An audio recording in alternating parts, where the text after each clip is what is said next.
Jury nullification. This isn't some hidden constitutional trick. It's a de facto circumstance through which a jury can acquit a person who would otherwise be guilty under the law if the jury disagrees with the law. It's not a get-out-of-jail-free card, and it almost certainly won't work for you when you shoot at police for violating your constitutional right to live in a tree or whatever. At-will employment? Yes, you can probably be fired for that. No, you probably can't sue your employer. Proving discrimination in an isolated circumstance is almost impossible.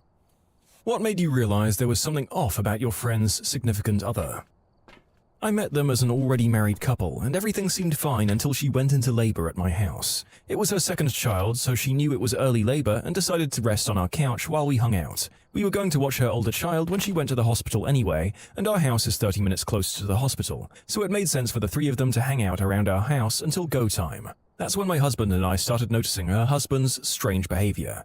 He was a very charming guy and a very good father to his son, but he started making fun of his wife during contractions. He would roll his eyes and tell her to shut up if she made even the slightest groan. He joked that she was a wimp and was overreacting. The whole situation got so awkward that my husband insisted he go home to get their hospital bags, just to give this poor woman a break from her crappy husband. A few months after the birth of her second child, he hit his wife with his car while she physically tried to block him from leaving during an argument. He disappeared for days and didn't come home until she proved to him that she hadn't gone to the hospital or contacted the police. Thus began systematic abuse that continued for 2 more years, and she hid from me like an expert. He would hurt her and then threaten to withhold money for groceries if she said anything to anyone. I knew he was the worst, and I knew she often needed me to pick her up to get food from food pantries because he was bad with money. But I had no idea he was hurting her. She finally left him after he threw her through a window while she was 8 months pregnant with their third child. The story doesn't end there. After the divorce, he and his friends started making very inappropriate content featuring children. He had a full-on, toddler-level temper tantrum twice at a group game night. Once because during a trivia question he couldn't remember the planets in the solar system. Then in the same night, he got ragey playing Uno, threw down his cards and stormed out. We all kind of looked at each other and our friend. That was when he knew he was off. My friends and I were all in our mid-20s and he was over 30, so it was definitely not acceptable behavior. A couple of weeks later was my friend's birthday, so we all went out for the night and ended up at our neighborhood bar. He threw another temper tantrum, I think it was overscoring for darts or something equally ridiculous, and stormed out and peeled away in his car, leaving us with no ride home. This was pre-Uber or Lyft, and none of us wanted to spend money on a taxi, so we sobered up on the 2-mile walk back to my friend's house. Thankfully, she broke up with him not long after. She's now with a wonderful guy who not only knows the planets of the solar system, but also treats her a lot better. I wonder which of the presumably many tantrums broke the camel's back in that girl's mind. How many screaming rages are too many in a relationship? He tried to feel me up at her birthday party. I tried to tell her, but she took his side. We're no longer friends. Same. My childhood best friend introduced me to her boyfriend. They hug and he makes the "I wanna lick your hoo-ha" sign with the finger V, with the tongue waving through it, over her shoulder. I told her about it and she got mad at me. They ended up breaking up because he was cheating. When will these people learn? What the frick? I tried the argument, I have nothing to gain by telling you this. He, however, does have something to gain by lying to you. It didn't matter. This was even after she had caught him cheating when they first started dating and had caught him in creepy situations like having her call him by the same nicknames an ex gave him, giving her the same clothes he had given to an ex to wear. She found pictures of the ex in the same hoodie he asked her to wear for him. When she went off on us for arranging a campsite at another friend's wedding. They got married on a 20-acre farm and the reception was on site. Instead of agreeing to split a hotel room with 1 bed between 8 people, the arrangement would have been that she got the bed and the rest of us would sleep on the floor. Yeah, no. Where to start? The double date we went on where he corrected her on the difference between UFC and MMA, and she turned into the corner of the booth and didn't talk to anyone for the rest of the night. How he wasn't allowed to hang out with me either because I was dating someone and they might have hot friends, or I was single and needed a wingman. There was this time I used my dad's truck to help them move and she got mad at me. I don't remember why, I just remember her friends doing almost nothing and then leaving before we were done. The final straw for me, I decided she was an abusive shrew long before this, was when we were working for his parents' band on the Riverboat concert. She got mad that we were hanging out, literally just talking on a small boat. She left the ring on the table and left the boat the second it docked. Unfortunately, they made up after this and have been living together for the last year. I'm hoping it ends soon. I was friends with this guy, and one day I was doing work for his mum and dad, so he came over to hang out with me while I worked. She called while he was there and he told me to be quiet. After he got off the phone, I asked why I had to be quiet, and he said because he didn't want her to know that he was hanging out with me while she was at work. So I asked again. He said because she'll get mad if he knows he's having fun while she's at work. They're married now with 2 kids, and I don't talk to them anymore. We played D&D with him, and it seems like every week he'd say, "Rule number 1, don't touch the kids." He was a teacher. He always meant it as a joke, and it always made sense in context, but it didn't sit right with me. For one thing, no one thought it was funny the first time, so why call back to it? Also, the regularity with which he said it almost made it seem like a mantra to me. They arrested him last year for allegedly Snapchatting with an underage girl he met over the internet. In hindsight, there were a bunch of other warning signs too, but that was the one that initially weirded me out. My best friend's ex-boyfriend walked like he was trying to intimidate people. And every time he asked someone a question about someone's opinion, "Hey, what do you think of that statue? Do you like sauerkraut?" he'd respond to their answer with, "I had a feeling you were going to say that." It seems harmless, but it was every single time, and if you called him out on it, you couldn't possibly have known I was allergic to X. He lashed out in anger. Every time she tried to break up with him, he just cornered her and wouldn't let her leave the room until she relented. And even their couples therapist thought she should just leave him for her own safety after 2 or 3 sessions. He'd wait for her shift to end, just sitting in his car in the parking lot, and if she didn't come out fast enough, he'd storm into the building in a fury. But if she came out on time, he'd just leave. He wasn't there to pick her up, just to monitor her, which he also did through a GPS tracker he put in her car. She now has a restraining order and has moved twice. He broke into her apartment with a gun while she was asleep and just snuggled up behind her with the gun between them as if it was his eggplant, and that was how she woke up. Some other things included helping me move, but only to find out where I lived. After their breakup, he came to my door several times looking for her. When she was generally not here, he settled for monitoring my house. He was an extreme fitness nut who was obsessed with telling people whether or not he could bench them.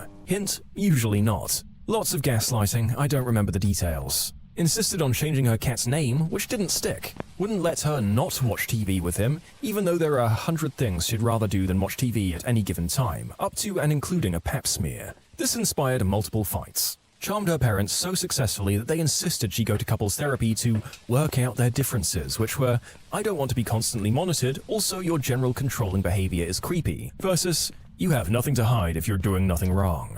Ultimately, their breakup was supervised by the couple's counselor who had building security waiting in the lobby and her hand on a panic button. Who knew she'd have that? He stormed into her work when she quit post-breakup because he decided that they'd fired her, and his plan was apparently to threaten them to get her job back. He took her to court to argue against the restraining order. The judge looked at Friend's documentation and how she was leaning away from him even on opposite sides of the room because he was making kissy faces at her, and he granted the order. He made very public posts on some weightlifting social media thing about what a crazy ex-girlfriend he had and linked her profile to his own profile. Good God. I guess the feeling that there was something off began approximately a few seconds into your first meeting with him. Glad she got away. Was best friends with a dude. I'm a lady. I'd been for a few years, there was no chemistry or anything like that, at least on my end. He got out of a long-term relationship and started dating around. He'd often introduce me to these ladies as a sort of barometer of whether or not he thought they were a good match.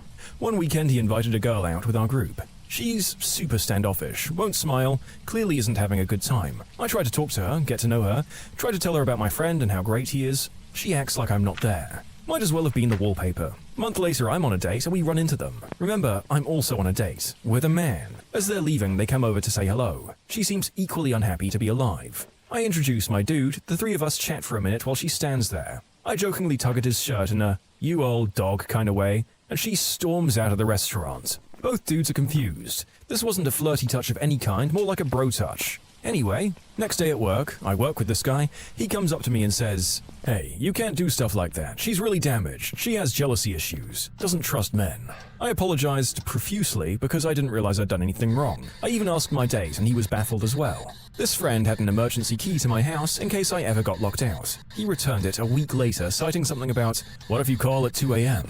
But isn't that the point? Isn't that what best friends do? Help each other out in times of need? Flash forward a few months in, and he refuses to speak to me. Again, we work together, won't look me in the eye. He slowly gives up other relationships, male and female. After dating the girl for 6 months, they get engaged, now married. No idea how it's going or if he's happy. I ended up moving and haven't spoken to him since. Makes me really sad to see people give up who they are for a relationship.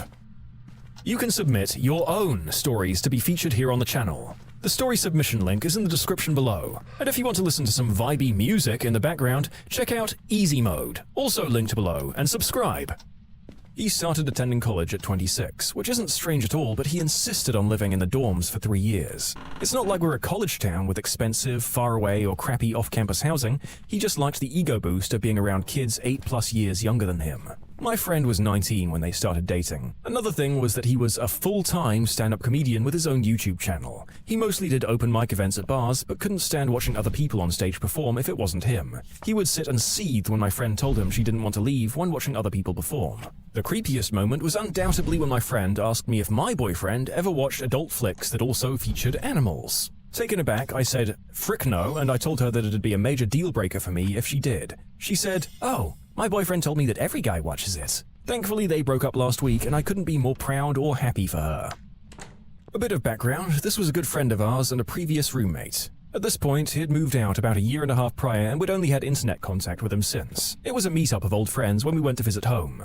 This was the first time we, my wife and I, met his newest girlfriend after his previous long-term relationship ended. She wasn't so bad, kind of giggling and goofy for him, since he's a bit more serious, but fine. They seem happy. We were out for dinner, and her and my wife go off to the bathroom. I thought this was odd, since my wife is kind of a tomboy, and doesn't do the whole girls go to the bathroom to do their makeup and gossip thing, but I find out later the friend's significant other invited her to ask her a few questions about our friend. Well, after about 20 minutes went by, I realized they weren't back yet. We were both tipsy and engaged in conversation, and time got away. This was a small gathering of a few couples, and one of the other girls goes in to check on them. I come to find out my friend's SO basically had my wife cornered in the bathroom, crying in her face and demanding to know why our friend had a secret crush on my wife and why he wouldn't admit it to her. After getting the recap from my wife, she said she had no clue if the girl was going to attack her or molest her since she was apparently completely against her on the wall. Apparently, it was a mixture of my wife wanting to calm her down and also being a little afraid since she was half this girl's size, and legitimately not being able to get past her that caused the long drawn-out issue.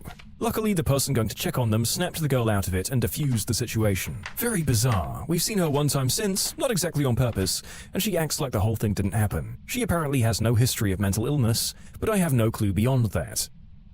The first time we met her was at a bar. My boyfriend and I arrived early, so we found a Scrabble board on the game shelf and started playing. When my friend and his significant other got there, literally before even introducing herself, the SO looked at our board and said, "Wow, that's a lot of small words. Are you guys stupid?" My boyfriend and I were so stunned that we kind of just ignored the comment. Was she joking? Anyway, she unsurprisingly turned out to be a psychotic ultra B word. She sounds like a freaking casual too. Any real Scrabble player knows it's not about the length of the word, it's all about getting QI across and down, with that QI on a triple letter.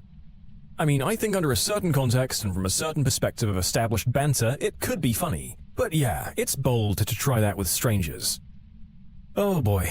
He showed bullying and manipulative behavior from day one, but it was fine because she loved him and she could change him. A year later, he had cheated at least once and was constantly threatening to take his own life if she let him. It was fine though, because really he loved her but didn't know how to express it. Year 2 and he controlled her Facebook and phone, and he decided who she could and couldn't talk to. It was romantic though, because he really just cared about her. Year 3 and he'd cheated at least 4 times, and he'd also pretended to take his own life and break up with her multiple times. After one of which, she tried to actually take her own life. We had a whole intervention thing while she was in hospital, and she agreed to leave him.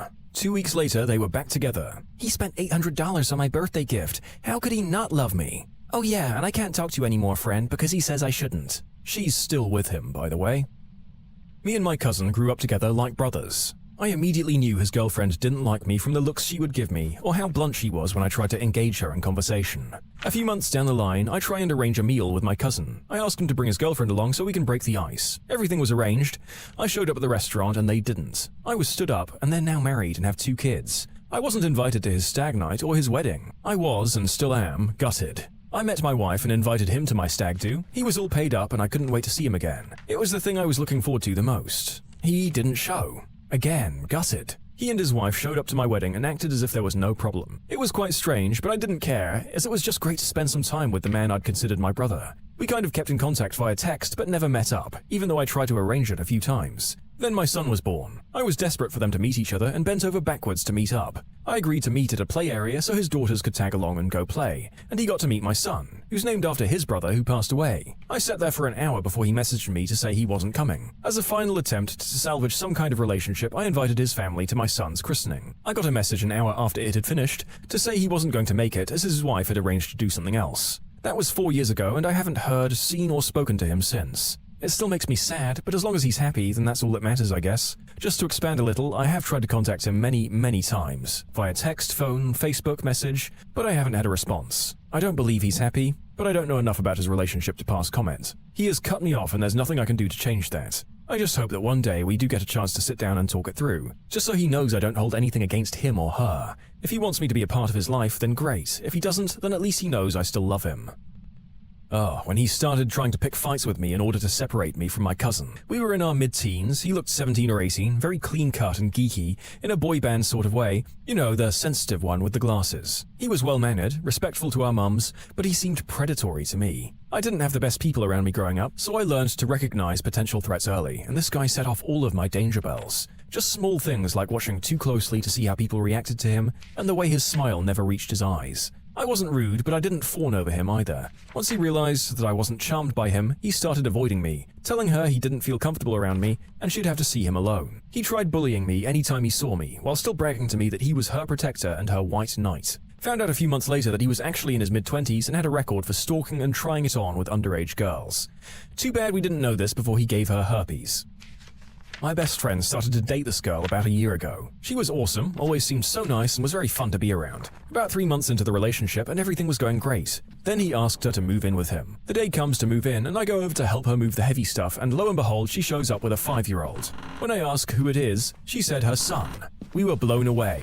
She had never mentioned it and never said anything about having a kid. Her Facebook had 0 pics of her kid, no one mentioned her kid. It was a big cover-up and she basically just wanted someone to support her and the kid. He noped out of that one right then and there. That kid is super duper effed.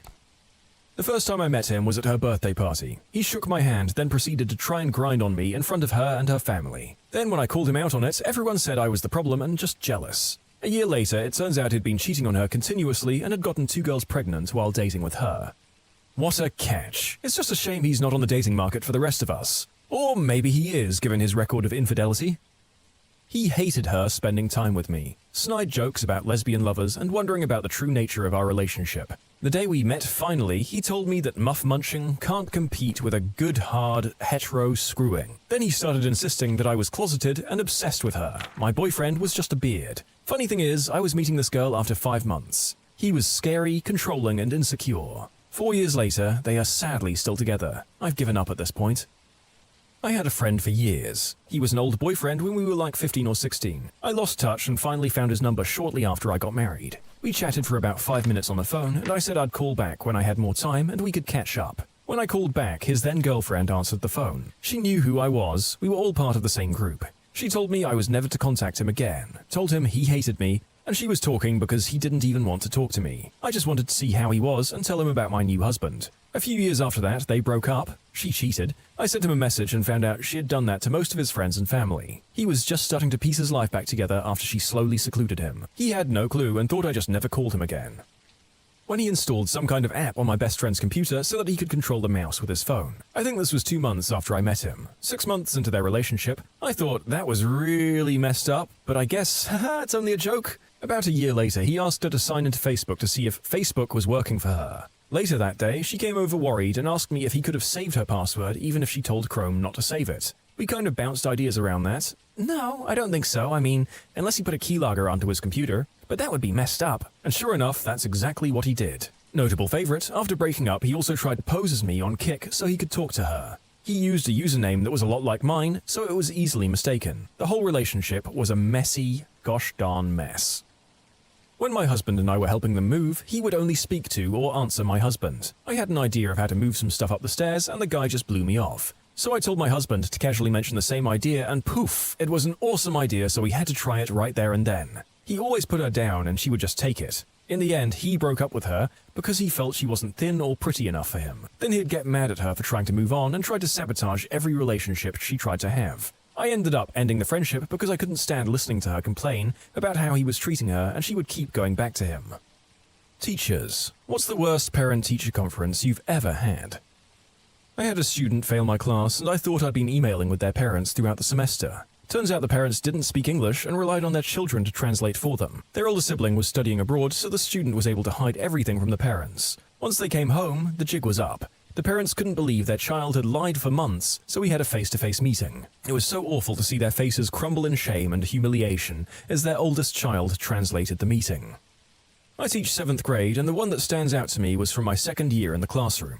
Probably it sticks out in my mind because I didn't feel confident in my job yet. So this interaction I had with the family threw me for a loop. Once, I had a struggling student come in with their family, and I was so eager to talk to this family. I was hoping that we could have some kind of constructive conversation that would lead to the kid's improvement in my class. I'd pulled up their grades to explain why he had a D in my class and what he needed to work on to bring his grade up. Next thing I knew, parents started completely berating the kid, calling him stupid and lazy and telling him that he was a failure. It was horrible. Even worse, the kid was on the spectrum, so he really didn't have the kind of emotional stability to handle something like that. Heck, I don't know what 7th grader would be able to handle something like that. He started crying and his parents apologized to me, and led him out into the hallway where they continued to berate him. It was rough. I tried to smooth some things over by talking about the kid's strengths, but they just wouldn't be deterred. The kid was sitting on the ground in the hallway, just sobbing next to the lockers, and his parents left, presumably to go to conferences with more teachers. I tried to console the student, but I don't think there was much I could have done. He was just completely heartbroken.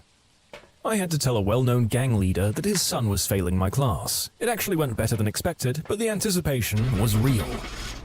I was talking to the parent of a kindergarten student and telling her ways that she could help her child at home. She suddenly said, "Do you get paid to do this?" I said, yeah. And she said, "Well, I don't." Then she swiped all the papers off the table, stood up and walked out. I was like, okay then.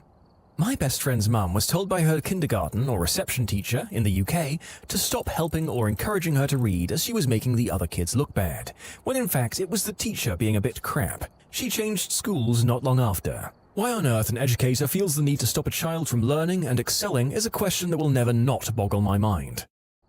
Not quite a parent-teacher conference, but it was after I got my first cell flip phone long ago when they were just coming out. An 8th grader stole it. My wife called the phone and the guy who answered was dumb enough to give her his name. It was a parent who was using it. The kid confesses to taking it and the parents came in.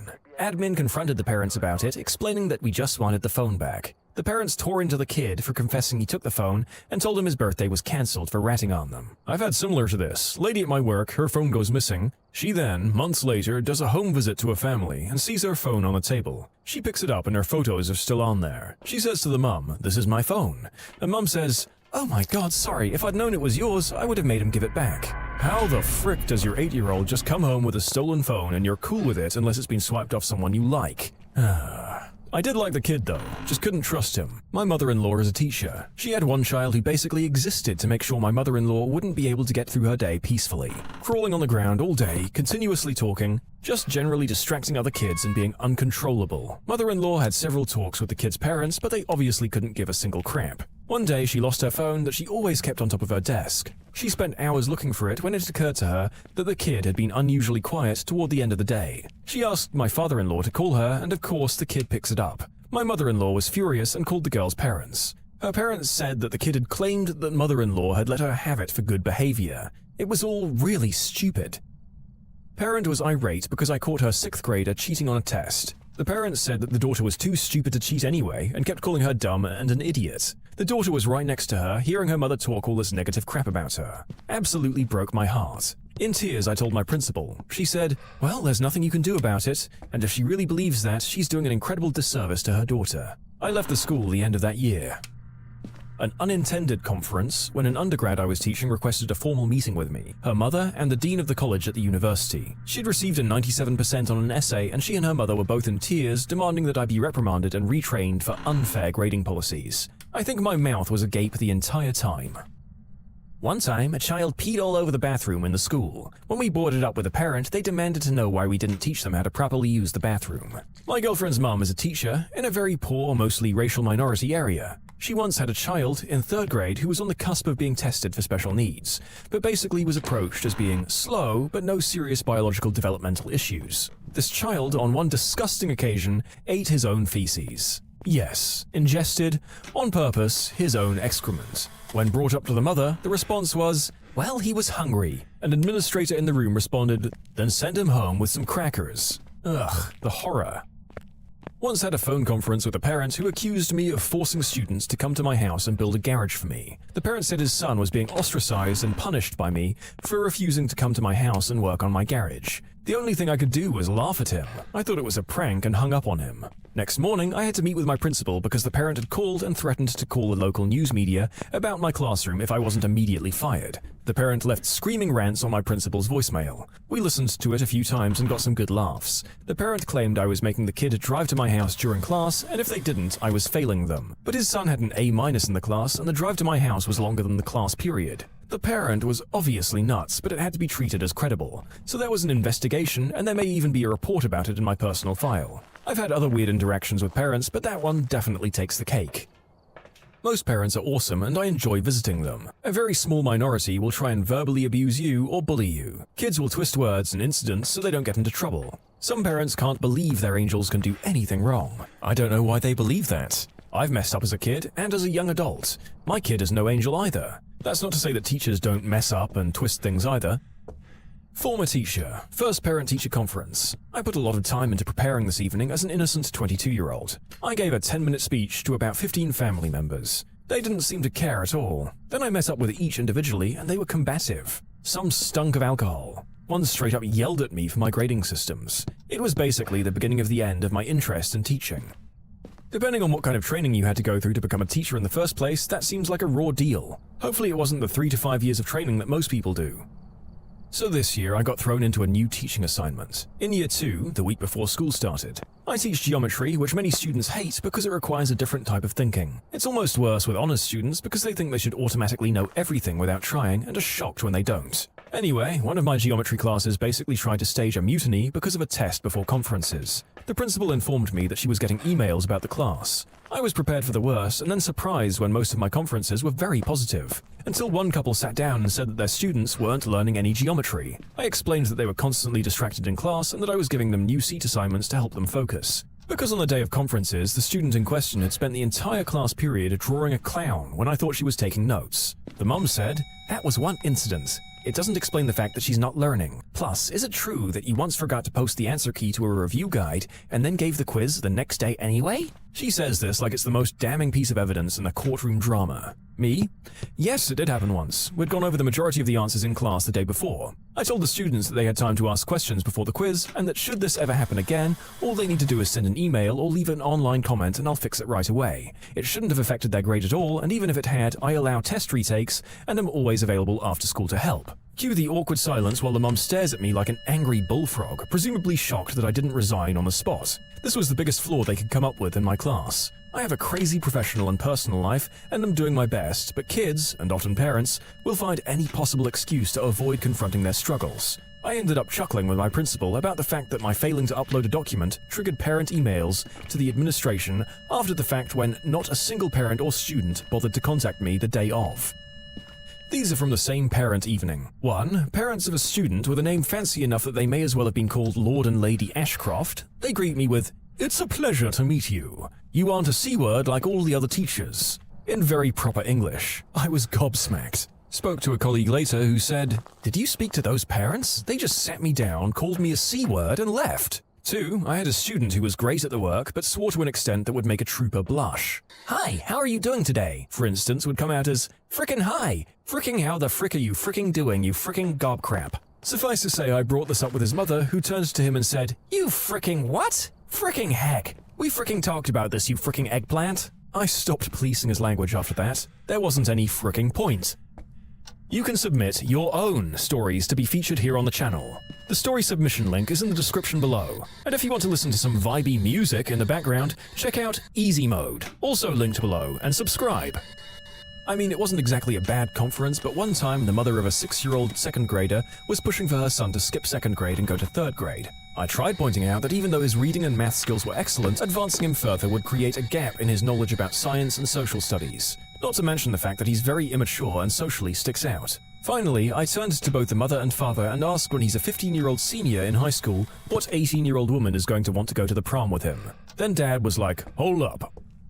I'm a school psychologist, not a teacher, but we still have lots of parenting conferences. Worst one, spent a good half hour explaining that I was diagnosing her son with autism and why. Everyone agrees, including the parent, and we move on to developing his IEP. 20 minutes into this, and we're talking about his behavior plan, and she asks me, "I'm wondering, do you think he might have autism?" I do want to say that 98% of parents I work with are kind to school staff and very invested in their children. The stories in this conversation are the exceptions and not the norm.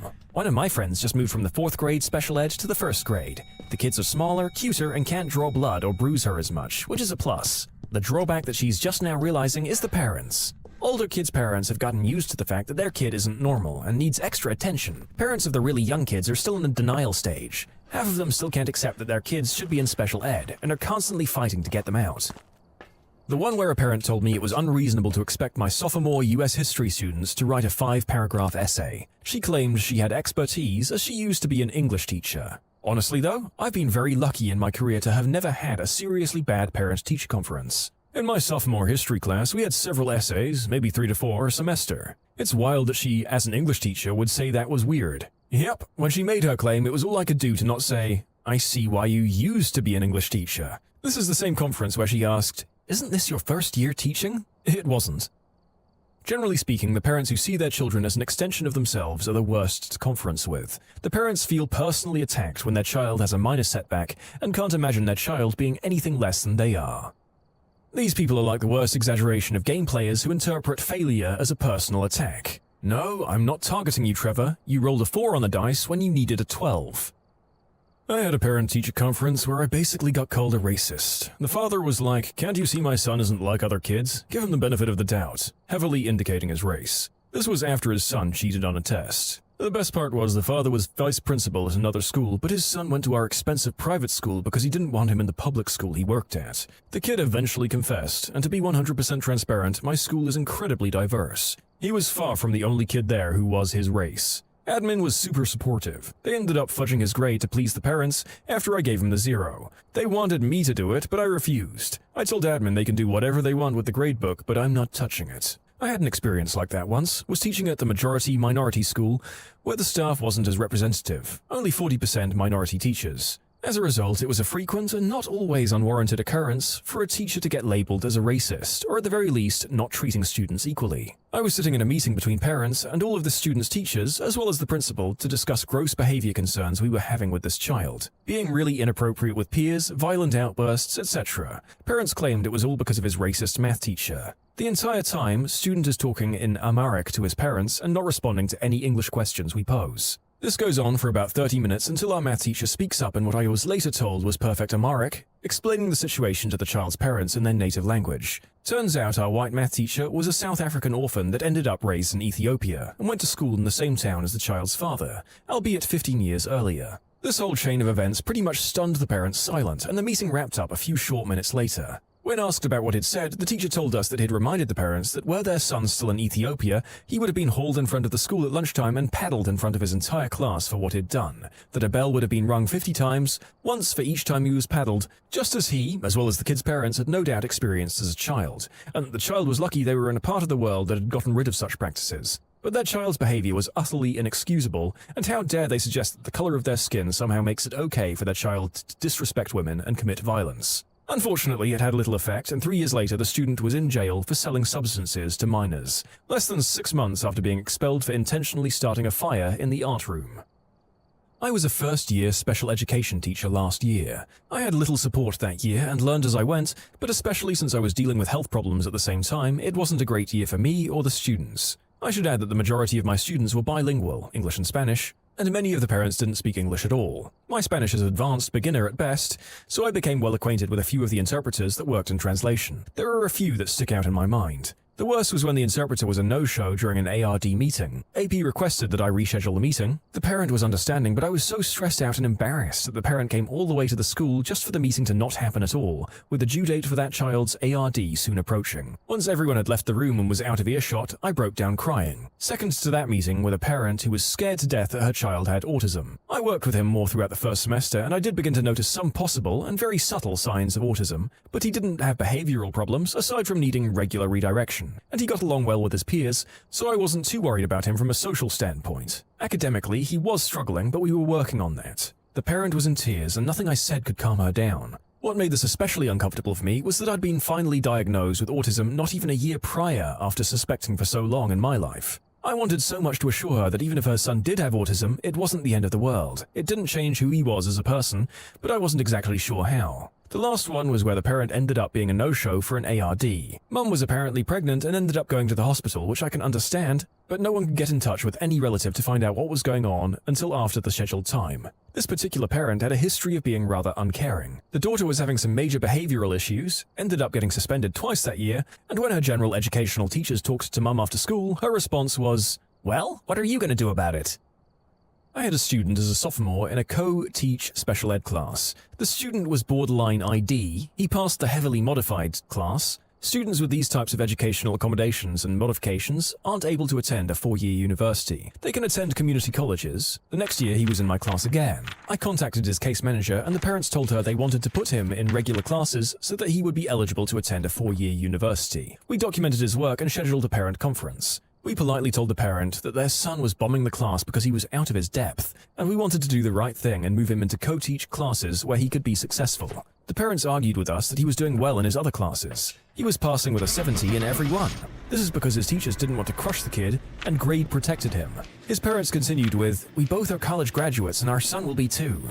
This was ego. We want to provide the student with the proper levels of support. Finally, I was exasperated and called the student in. We spent 2 weeks on Islam and religion, so I asked the student to define Islam. The response was, "An island in the Pacific." Yeah, they still argued with us. Heck, I'd have given him a partial credit for the Arabian Sea, the Persian Gulf, or any other body of water in that region. We eventually got him in the right classes and he graduated with his class. Teachers want what's best for your child because they're our students and we want them to succeed. That's true. I remember having a teacher who did not like me, and I did not like them, and I downright hated their subject. But damn, they persisted. Kept me in after class, and I probably wouldn't have passed math without them. Most of them want what's best for your kids, guys. Parent accused me of singling out her child, talking to them differently versus the other 25 kids, sitting around and doing bugger all except talking about my romantic life, plus more wild, hurtful accusations. Also accused me of trying to be friends with students, all of which couldn't be further from the truth. I pointed out that I have a TA with me who could dispute those claims. Also, legal documents backing up how her child was lying, documenting all the inappropriate behavior and harassment her child had directed at me, with times and dates. The parent continued to reiterate that she believed I was a liar and tore verbal shreds off me for almost 2 hours, no matter how much I repeatedly defended myself. I've never felt so disrespected and belittled my entire life. I was teaching 8th grade. I called a parent due to having their child repeatedly disrupt my class. I don't like to kick students out because to me that means that they've won. They aren't learning anything if they aren't in my room. I also operate on the idea that even if they're tuning me out, they may read one of my posters and retain something. Anyway, I called a parent explaining that their child was disruptive, blurting out, passing notes, moving to different seats, texting, saying rude things, etc. And the parent said, "I bet my child isn't the only one." I responded, "You're right, but I'm talking to you about your child, not someone else's. Isn't it your job to correct their classroom behavior?" I responded, "I've explained the steps I've taken to support your child in the classroom. What do you want me to do about it?" I responded, "Well, I'm not old enough to be your child's parent, so I would appreciate parental support." This is what I said instead of, "Parent your fricking child." There was one kid in one of my classes who had seizure disorder. So one day we had a guest in the room and he wasn't doing any of his work. Then when she asked why, he said, "I have seizure disorder, so I don't have to do any work." They then told me, the student teacher, and then I told my mentor teacher. His family and I had a parent-teacher conference already scheduled that day, so when I brought it up, the dad goes, "My son didn't say that, the guest was making that up." Yes, the guest came into the room, figured out that your kid had seizure disorder, and then told me your kid said that just for fun. Okay. Probably the time when both the dad and the son were high as frick. Both were nodding off in the meeting. The mother looked like she was on the verge of tears. Poor kid never stood a chance. What were some wild things you saw happen at Olive Garden, or another restaurant with an all-you-can-eat deal? Oh, this is something I can actually answer. I was working a lunch shift and had a table of 3 come in, all mid-30s women. I bought the initial bread basket out, turned around, and they were gone. Okay, y'all were hungry, that's normal. Bought a new basket out and it happened again. Kept bringing baskets of bread, had to be 7 or 8. At this point, we're talking about 30 breadsticks, and the food hasn't even hit the table yet. I start watching and they're putting the bread in their purses, just filling them up. Manager asks them politely to stop, and that was that. They weren't thrilled. Wasn't putting breadsticks in your purse a meme at some point? I've never understood why a purse. So I'm a dude and I don't own one, nor have I ever looked up how much money they are. But aren't purses super expensive? Like, I get you can put a bag in there, but if that bag fails, you'll have a greasy, cheesy, garlicky mess in your purse. Are those maybe $6 worth of breadsticks really worth it? Don't get me wrong, I love Olive Garden breadsticks, but still, man. I was a waiter. I had a couple of middle-aged ladies there from lunch until early dinner, roughly between 1 and 6 p.m., with the unlimited soup and salad, water to drink, of course. Manager said something to the effect of, if they want to sit there that long, let them.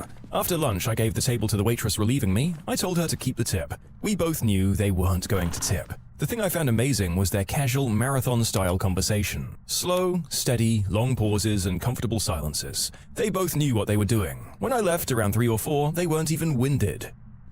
I worked at Olive Garden years ago. Not entirely related, but I had a middle-aged, overweight woman always order a pint of Alfredo sauce as soon as she sat down. They sell it in quantities like that for takeout orders, and she would slop it down with about 6 breadsticks before she ordered appetizers. We're talking 2,000 plus calories before appetizers and dinner. I still remember her ordering, and her mouth opening and closing like a gooey, heavy cream sarlacc pit. You have just ruined Alfredo sauce for me. I'm hungover. This just made me gag. Ugh.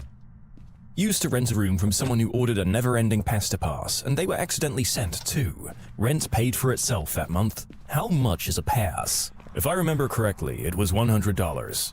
A couple of months ago, there was a couple who would come in literally every night and eat dinner. I was still new to that Olive Garden location, so I didn't really know who they were, and I thought they were some rich college kids who blew their parents' money on average pasta. I asked around, and apparently they had a pass. It explained the frequency, but I still can't fathom how anyone wants to eat Olive Garden that much, even if it's basically free. Note that when I said literally, I meant literally. Every single night they came in and got food for at least a month.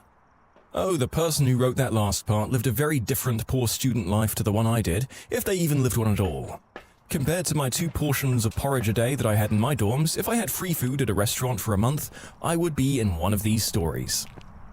I saw her stealing the breadsticks, putting them in her big purse when I wasn't near, and kept asking for more. I can't blame her, they're delicious. Were you my server in New Hampshire like 10 years ago? I got so busted doing that. Haven't shown my face in an Olive Garden since. Also New Hampshire here, Manchester. My grandmother always stuffs her purse with bread. You guys know you can just ask for some to go, right? You usually get at least 5 or 6 to take. You ask for some to go on top of putting them in your purse. Maximize your take home. I went with a buddy 2 weeks ago with their pasta pass, and we could hardly finish 1 bowl each. But our waitress kept asking if we'd like more. Wink, wink. So we got another helping of pasta straight into a to-go box. And then she basically said, "You're my only table right now, so if you guys want more food, just keep ordering and I'll bring you more." We took home 3 bags full of Olive Garden and only stopped because we didn't want her to get into trouble. Needless to say, she got a nice tip because we were meal prepped for the week. The Wendy's in the town I grew up in would do this if you went through the drive-thru at 12:50. Closed at 1 a.m. Basically, anything left over they'd have to throw out would end up in your bag. I'd buy like 1 thing off the dollar menu and get a damn feast. I missed that place, and being at a point in my life where a meal at 1 a.m. was reasonable. A friend of mine worked at Wendy's back in college. He would show up at our apartment with 3 or 4 bags of food every few days. He'd cook it right around 12:30 a.m. and then leave work and show up. We were all so high when he came over, it was like he was sent from burger heaven. It was 11:45 p.m. and we'd closed at 11 p.m. They showed up at 10:55 and complained they felt rushed. Meal was comped and they left no tip.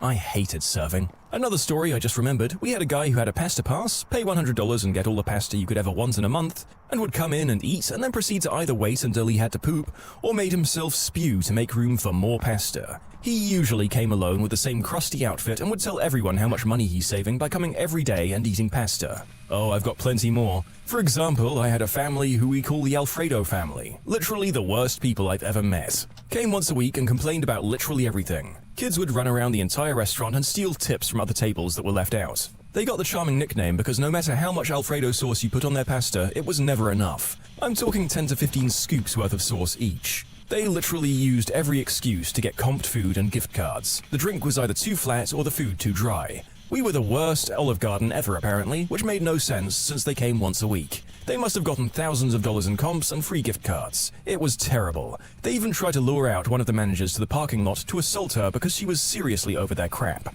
Guess what they got for pulling that stunt? A $200 gift card. My girlfriend says only a manager can cut someone off from the unlimited food deals, and the only time that they cut someone off was during the unlimited pasta event. He ate so much he couldn't eat anymore, but he refused to leave because he wanted to wait until he could eat more. There was a place called It's with a buffet, movie room, cartoon room, sports bar room, and arcade. It had $2 Tuesdays, $2 buffet. Many people would come for lunch, watch movies until dinner, and eat again. I don't work at Olive Garden, I'm just going to share a story that happened there last week. It was my birthday on the 22nd, and a friend wanted to take me because she had a gift card. She said I could have it, but I asked her to go with me to use it. There's only one Olive Garden in town, and it's always a madhouse, but we went anyways because of the gift card. Got there, waited maybe 20 minutes for a table, and all was going well. We'd just put in a drink order, and we looked over the menu when suddenly, bam, power went out. Floodlights immediately kicked in, so it wasn't dark. So we waited, hadn't even received our drinks yet. The waiter brings us waters. Soda couldn't be bought because something about the machine not working with the power out. No big deal. We were asked to see what the situation is, but we can leave if we'd like. Most people stay hoping for it to come back on, us included. 5-minute pass and the waiter brings out breadsticks and salad, so we're happy to snack while we wait. 10 minutes later, we're told someone ran their car into the transformer so power wouldn't be coming back on. Good news was all soups, salads and breadsticks had to be given out because they couldn't stay out, and it was all free. Our waiter even managed to snag a cheesecake slice for me because it was my birthday, which was also free. He received a large tip that night. A 30% tip on a free meal. Reminds me of how my brother and I were craving Olive Garden, so we went to our local one, but the power was out. That's okay, we drove 5 miles to the next nearest one, got in the door, said one word to the hostess, and the power went out there too. So like good boys, we just found the next closest one. Boy, those breadsticks taste so much better when you have to fight nature for them. Not Olive Garden, but similar. My skinny as frick uncle once got the all-you-can-eat shrimp at Sizzler, and was eventually told he couldn't have any more. The man had easily eaten over 100 shrimp. It was pretty funny. Mrs. Simpson, what did you and your husband do after you were ejected from the restaurant? Oh, we pretty much went straight home. Mrs. Simpson, you're under oath. We drove around until 3 a.m. looking for another all-you-can-eat fish restaurant. And when you couldn't find one, we went fishing. Does that sound like a man who had all he could eat? I'm sorry, but that's all I could think of during that story. I'll admit that I was also thinking of this scene when I read the original story, and that last commenter is responsible for you all having to suffer through my Marge Simpson impression. There are more non-cartoon comments on the incident to follow. Your uncle was deceived. 300 shrimp is nothing. Former Red Lobster server here, the record for endless shrimp was 35 refills, roughly 10 shrimp per refill, plus the 30 shrimp in the original order. All scampi, 380 shrimp. The dude dipped them in water first to remove the scampi butter. It was disgusting. The water thing makes me think that he was maybe a competitive eater, probably training. You can submit your own stories to be featured here on the channel. The story submission link is in the description below. And if you want to listen to some vibey music in the background, check out Easy Mode, also linked below, and subscribe. I'm originally from Eastern Europe, but I worked at Olive Garden in South Carolina during my work and travel trip. It was my first time in the US, and the whole experience was great, but also often awkward. It was weird from the start. People who hired me were very surprised with me showing them an actual work permit. Oh yeah, we totally needed that. There wasn't many foreigners in that part of South Carolina, so the manager decided that it would work great if I pretend to be Italian, to make their authentic Italian dining experience even more authentic. I really needed that job, so I rolled with it, welcoming guests with my Eastern European/fake Italian accent, and people loved it. Oh, I love your accent. It's from northern Italy, right? Yeah, about 2,000 miles northeast of Rome, mate. South Carolinians were some of the kindest and nicest people I ever met, although often confused with geography. I'm actually from Poland, I admitted to the great older guy. Poland? Ha! My father liberated Amsterdam. I got great tips, but this one time, one family liked me so much that the father went back to his house and came back with actual Polish bills. He left me 1,000 Polish zlotys and patted my shoulder as he was leaving. Good luck, kid. He had no way of knowing that the bills he left were communist currency with present total value of precisely 3 cents. Anyway, the worst kind of clients were the ones who just wanted soup and salad and unlimited breadsticks. I'm not sure how it works now, but when this was all unlimited, you had to run around refilling everything, knowing that 3 hours of this will bring you a $2 tip. Hey, it's 20%. 40-year-old ladies were the worst. I preferred a table of cartel members who spoke no English than a group of 4 ladies, with at least one named Karen. Still, super salad people were nothing in comparison to yearly Olive Garden Armageddon, which was the unlimited pasta bowl deal. It was something like $9.99 per bowl with unlimited refills of pasta, sauces, meatballs, and sausage. I had one guy who ate 13 bowls. That's almost 4 kilos of pasta. Still, the only time you could cut somebody off those refills was when they hoarded them in hidden boxes. And that happened a lot. I had a guy who was ordering breadsticks refills every 4 minutes and putting them in his backpack. He said it was for his hiking trip. Stoners often got stuck on eating breadsticks, and once their main meals arrived, they realized they're about to explode and politely asked for boxes. Not Olive Garden, but I got cut off from Denny's unlimited pancakes after 10 flapjacks. I was less than 120 pounds at the time. The cook was surprised when he came out to cut me off. Are you talking 10 pancakes or 10 plates? Right, like 10 pancakes is doable. I'd feel ill, but I could get it in there. It's not an absolutely insane amount. Oh, that depends on what kind of pancake. After 10 Dutch pancakes, I would just keel over and die. My brother once said he had over 30 pancakes at IHOP during their unlimited pancakes.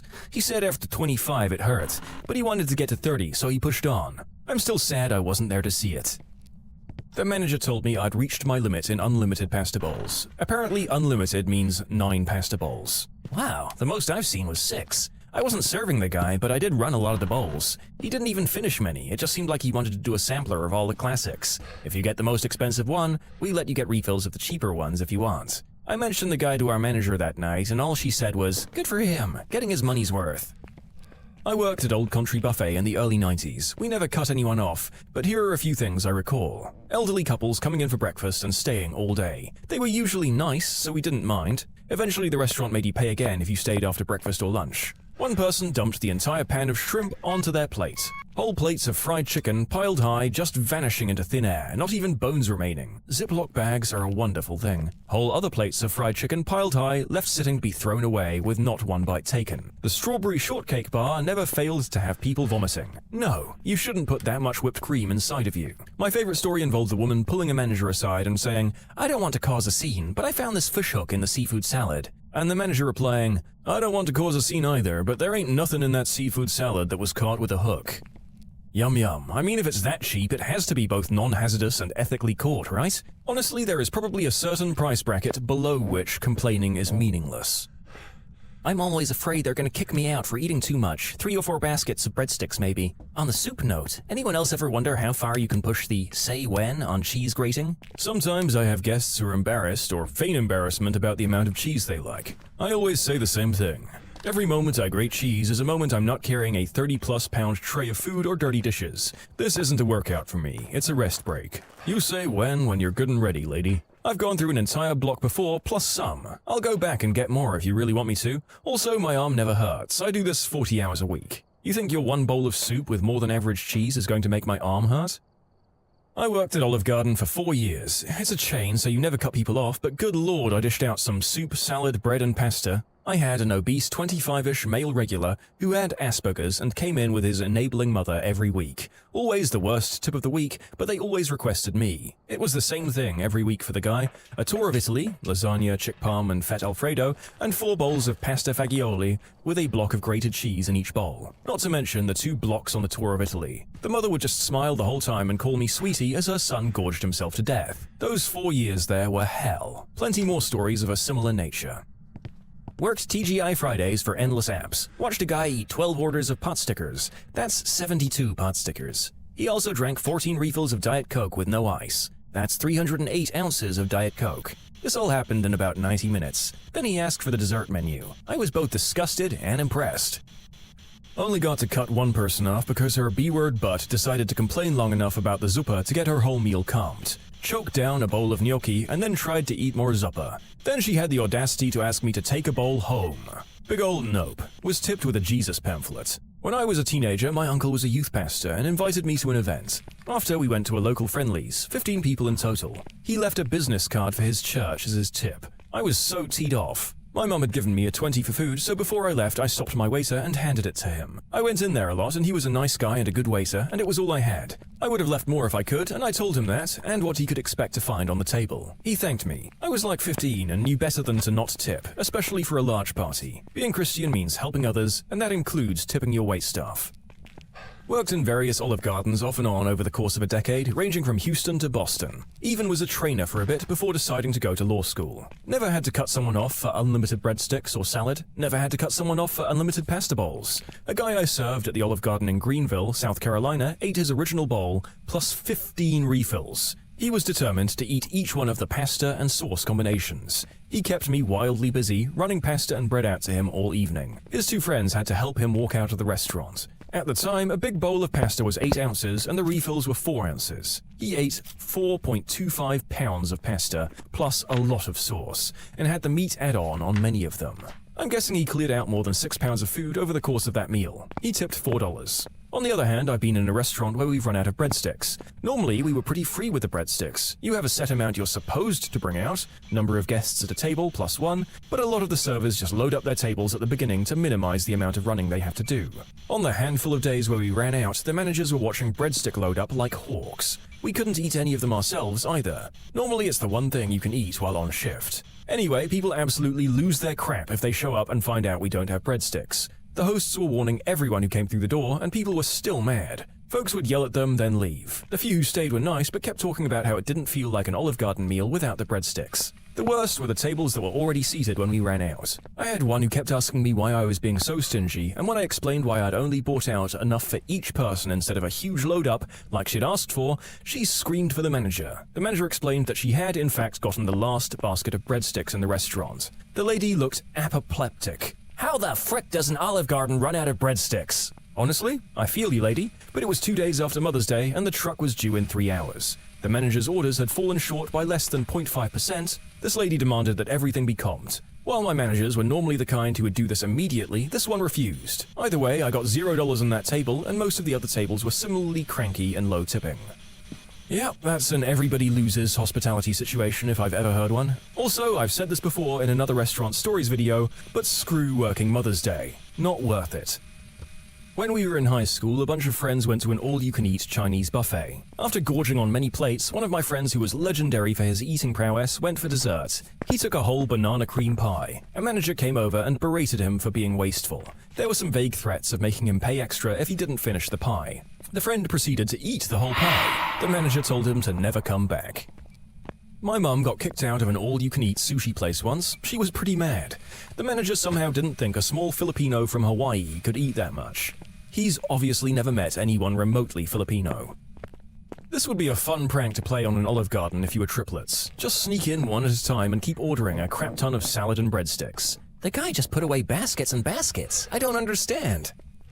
When I was a flight attendant, I used to hate serving first class because the people were grumpy. On the night flights, we didn't have great food in first class because most people were sleeping and the food is expensive, etc. One night, I only had one gentleman awake in the first class section and he wanted the meal. Turns out the meal that night was just some sad pesto pasta and a soft breadstick, which I served to him. The man grumpily goes, "What is this, Olive Garden?" And without thinking, I said in a weird Italian accent, "When you're here, your family." And he just looked at me and sort of smirked. Still one of my proudest moments. Sort of related, this customer came in and asked my coworker, who was new at the time, if they could have a box of chocolates, like the 15-pound box that we get off the truck. I was in the kitchen and saw her walking out with the box. I asked her what she was doing, and she said she was giving the customer what they asked for. I quickly took that box and told them both no. It's crazy what some people have the nerve to ask for. My buddy and I went to Olive Garden damn near 30 years ago. We're looking up at the menu trying to figure out what we're going to order, and the waitress walks up. "Welcome to Olive Garden, blah blah blah." I forget the spiel. "With your entree, you can get unlimited salad or soup," or something to that effect. "Oh, what kind of soup do you have?" my buddy inquires. "Well, you can get either the soup or the salad," she clarifies. "I understand, but what kind of soup do you have?" he asks again. "Entries come with either soup or salad," she asserts a little testily. My buddy kind of glances over at me like, am I having a stroke? I look up at the waitress and confidently ask, "Okay, so what kind of soup do you have?" "You can get minestrone, or our daily special is the potato cream soup." "I'll just have the salad, thanks," I say as my buddy facepalms and starts giggling. Even 30 years later, anytime I see him, I always ask, "What kind of soup do you have?" What did you think you were into in the bedroom until you tried it? Going down on a guy. I've practiced with toys and can do it like a champ on my own, but as soon as he starts vigorously face-fricking me, like I always thought I'd like, it's like 3 thrusts and my gag reflex goes, nope, nope, nope. Doing the deed in front of a bunch of people. My ex and I were with 2 friends at a bar, and it was almost last call. I wasn't ready to call it a night, and being drunk, I jokingly threw out the idea of going to this swingers club that I'd heard of. My girlfriend and her friends were surprisingly into the idea. So we go to this club, and I thought it would be a lot of couples. Ended up being about 60 dudes, 2 or 3 girls, and my girlfriend and her friends, and myself. The club was actually pretty freaking cool. My girlfriend and I went in a private room and went at it, then we went to a room with a ton of windows. Literally every person in the club watched my girlfriend and I go at it, along with her friends just sitting and watching. I thought it was weird as frick and kind of gross, but my girlfriend and her friends were really into it and she always asked to go back. Pretty much anything that I've seen in the special interests section of the adult flick store. I realized that I'm actually a pretty vanilla guy who just really enjoys watching weird crap once in a while. I thought I had a thing for whips. I enjoyed a whipping without a safe word and I regretted it right away. Never do anything like that without a safe word. Also, if you're trying to come up with one, what my wife and I use is a reference to a meme that we can't think about without laughing. 10 out of 10, ends things pretty well without being a total bummer. Kind of like this, I think I'm not into extreme spontaneous fun or doing the deed while asleep. My girlfriend woke me in the middle of the night because she wanted to do the deed. I had to work overtime the whole week, it was a Wednesday and all I wanted was going back to dreamland. I said yes and she climbed on top of me. I fell asleep while doing it, but seemed to have stayed hard. The next morning the whole bed was a mess, including her and me, and she slept like a stone. We had bruises and were covered in sticky stuff. I felt like Jim Carrey in Me, Myself and Irene. Completely dehydrated and everything hurt. I have no memory of anything that happened. Later that day, my girlfriend was the happiest and kindest person in the whole world and smiled the whole week. I wish I knew what happened that night. And no, it wasn't the unspeakable act. She had my blessing to proceed in general. When I asked her, she said she used me to feel free and powerful and then she smiled. She jokes that I'm better in my sleep than her 2 exes were awake. So, no details. That is one of the strangest and most unique ones that I've read so far, and I have so many questions. Too bad that it doesn't actually sound like fun for the guy. Getting choked out. I'm a guy. I somehow thought that busting a nut while on the verge of passing out would lead to a military-grade explosion. My girlfriend was skeptical but humored me. Long story short, getting choked out ain't it, chief. I always thought I'd enjoy guys being more dominant and forceful until when I was in my teens, I was sitting in an overgrown riverbank, facing forward with my boyfriend sitting behind me, his legs either side of mine. Suddenly, he decided to choke me from behind without asking, and when I freaked, his excuse was that he wanted to test if I was into that kind of thing. If that hadn't happened, I might have enjoyed it in a consensual manner, but that one experience was so terrifying I'd never be down for trying it again under any circumstances. I thought that I was into girls that scratched and bit you. I mean, I'm still into girls that bite, but I was dating a girl in high school and she was big into scratching. I really should have seen the signs that she wasn't going to be gentle. She was just this tiny, cute girl. I was a half-foot taller, bigger, and tough. No way she could hurt me, right? Nope, dead wrong. I like to think I have a pretty high pain threshold, but she enjoyed hurting me. She'd scratch me up hard when we were making out. She'd get carried away, and I didn't want to seem like a wuss, so I didn't say anything about it. My back looked like I'd been attacked by a raccoon.